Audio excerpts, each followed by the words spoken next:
Welcome to QLM Business News. And now for today's news stories. National insurance and income tax updates.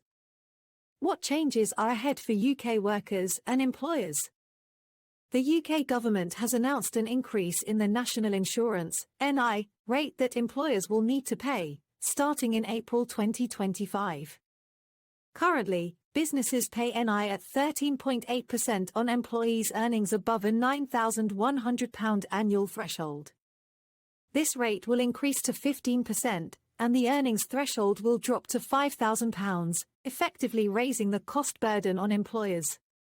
The Chancellor has confirmed that while NI rates for individual workers and the self-employed will remain unchanged following cuts in 2024, the government's recent adjustments in tax thresholds mean some people are still seeing an overall increase in their NI and tax contributions.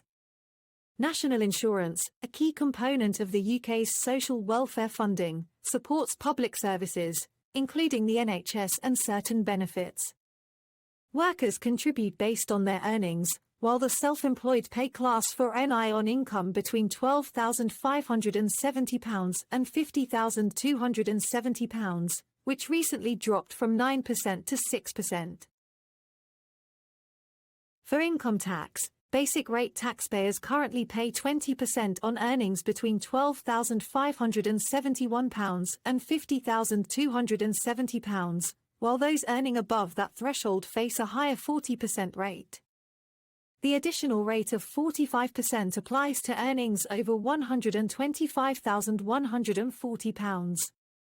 Scottish residents are subject to slightly different income tax brackets, with the top rate now set at 48%. The government has also chosen not to extend a freeze on tax thresholds until 2030, meaning current levels will remain in place until 2028. This freeze has meant that as wages increase, so does the number of individuals moving into higher tax brackets, an effect known as fiscal drag. In the longer term, the increase in employer contributions and the frozen income thresholds will mean some employers face more significant cost pressures. Some are raising concerns over the impact these rising costs will have on hiring and job creation. This news story is brought to you by QLM Business News, your digital media channel. Visit qlmbusinessnews.com for more business news stories. Also follow us on Facebook, X, and YouTube. To help QLM Business News bring you more news stories like this, please like, share and subscribe.